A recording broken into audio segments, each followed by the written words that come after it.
എല്ലാ പെൺകുട്ടികളും പിന്തുടരുന്ന ഗേൾ കോഡ് എന്താണ്? ഒരു പെൺകുട്ടി പബ്ലിക് വാഷ്റൂമിൽ കരയുന്നുണ്ടെങ്കിൽ അവൾ ഓക്കെ ആകുന്നതുവരെ അവിടെയുള്ള എല്ലാ സ്ത്രീകളും അവളുടെ താൽക്കാലിക സഹോദരികളാകുന്നു. ഈ കാര്യം എനിക്ക് മനസ്സിലായത് ഒരു പെൺകുട്ടി എന്റെ ടോക്സിക് ആയ പഴയ ബോയ്ഫ്രണ്ടിൽ നിന്നും രക്ഷപ്പെടുത്താൻ എന്റെ ഏറ്റവും അടുത്ത സുഹൃത്തായി അഭിനയിച്ച രാത്രിയിലായിരുന്നു. എനിക്ക് 22 വയസ്സായിരുന്നു. മാർക്സ് എന്നയാളുമായി ഒരു ടോക്സിക് പ്രണയത്തിലായിരുന്നു ഞാൻ. എന്റെ വസ്ത്രം എങ്ങനെയാകണം, ഞാൻ എവിടെ പോകണം, ആരുമായി സംസാരിക്കണം എന്നൊക്കെ അവൻ നിയന്ത്രിച്ചു. എന്റെ ലൊക്കേഷൻ ട്രാക്ക് ചെയ്ത് തിരിച്ചു വരാൻ എത്ര സമയമെടുക്കുന്നു എന്നതുവരെ കണക്കാക്കി. കടയിൽ പോയി 5 മിനിറ്റ് വൈകിയാലും അവൻ എന്നെ മണിക്കൂറുകളോളം ചോദ്യം ചെയ്യും. ആരോടാണ് സംസാരിച്ചത്, എന്തിനാണ് ഇത്രയും വൈകിയത് എന്നൊക്കെയുള്ള ചോദ്യങ്ങൾ. ആ രാത്രി ഞങ്ങൾ ഒരു സ്പോർട്സ് ബാറിൽ പോയിരുന്നു. ഞാൻ വാഷ്റൂമിൽ പോയിക്കോട്ടെ എന്ന് ചോദിച്ചപ്പോൾ അവൻ പറഞ്ഞത് 3 മിനിറ്റിൽ തിരികെ വരണം, ഇല്ലെങ്കിൽ ഞാൻ വന്ന് നോക്കും എന്നായിരുന്നു.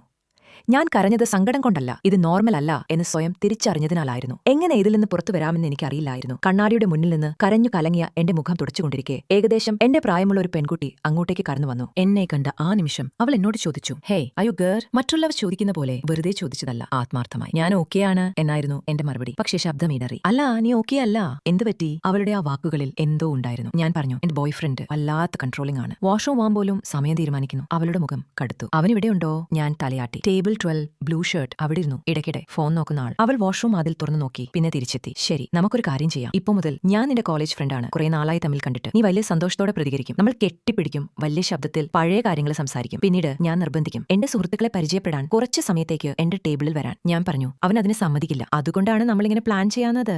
Trust me. ഞാൻ പ്രതികരിക്കുന്നതിന് മുമ്പേ അവൾ എന്റെ കൈ പിടിച്ചു. നമ്മൾ പഴയ സുഹൃത്തുക്കളായി മാറിയിരുന്നു. സാറാ, പാതി ബാറും കേൾക്കുമാർച്ചത്തിൽ വിളിച്ചു. വിശ്വസിക്കാനാകുന്നില്ല, നീയാണോ ഇത്? എത്ര വർഷമായി കണ്ടിട്ട്? ഞാൻ കുറച്ചു നിമിഷം ഒന്നും മനസ്സിലാവാതെ നിന്നു. പിന്നെ മനസ്സിലായി, അവൾ പ്ലാൻ തുടങ്ങിക്കഴിഞ്ഞു. ജെസിക്ക, നീ എന്താ ഇവിടെ? മാർക്സ് ടേബിളിൽ എഴുന്നേറ്റ് ഞെട്ടിയ മുഖത്തോടെ നോക്കി. ജെസിക്ക തുടർന്നു. ഞാൻ എന്റെ കമ്പനിയിൽ നിന്നും ഫ്രണ്ട്സിന്റെ കൂടെ വന്നതാണ്. നീ എന്റെ ടേബിളിലേക്ക് വരണം, കുറച്ചു സമയത്തേക്ക്. കുറെ വിശേഷങ്ങൾ ചോദിക്കാനും പറയാനുമുണ്ട്. അവൾ എന്നെ കുറെ പെൺകുട്ടികളുടെ അടുത്തേക്ക് നയിച്ചു. അവരെല്ലാം ഉടൻ തന്നെ കാര്യത്തിന്റെ ഗൗരവം മനസ്സിലാക്കി. അവരുടെ കൂട്ടത്തിലേക്ക് കൂട്ടി. ജോലി, കുടുംബം എന്നിവയെക്കുറിച്ച് ചോദിച്ചു. 20 മിനിറ്റ് കഴിഞ്ഞപ്പോൾ മാർക്സ് അടുത്തെത്തി. സാറ, നമുക്ക് പോവാം. ഓ ഹലോ മാർക്സ്, ഒന്നും അറിയാത്ത പോലെ പറഞ്ഞു. സാറ പറഞ്ഞിട്ടുണ്ട് നിന്റെ പറ്റി. ഞാൻ ജെസിക്ക, അവളുടെ കോളേജ് ബെസ്റ്റ് ഫ്രണ്ട്. ഞങ്ങൾ 2 വർഷമായി കണ്ടിട്ട്. കുറച്ചു സമയത്തേക്ക് ഞങ്ങൾ സാറയെ എടുക്കുവാണ്. നിങ്ങൾക്ക് എതിർപ്പൊന്നുമില്ലല്ലോ? എല്ലാവരും കൂടെ മാർക്സിനോട് സംസാരിക്കാൻ തുടങ്ങിയപ്പോൾ അവന് വേറെ വഴിയുണ്ടായിരുന്നില്ല. ഞാൻ പറഞ്ഞു, ഞാൻ കുറച്ചു സമയം ഇവരുടെ കൂടെ ഇരിക്കട്ടെ, പോകാറായാൽ ഞാൻ മെസ്സേജ് അയക്കാം. അവൻ പോയി. പക്ഷേ അതിനു മുന്നേ കുറച്ചുനേരം എന്നെ തുറച്ചു നോക്കി. ഇതിന് ഞാൻ പകരം വീട്ടും എന്ന ഭാവത്തോടെ. ആ പെൺകുട്ടികൾ അടുത്ത 1 മണിക്കൂർ എന്നെ സഹായിച്ചു. അതിക്രമം തടയാനുള്ള സഹായ കേന്ദ്രങ്ങൾ,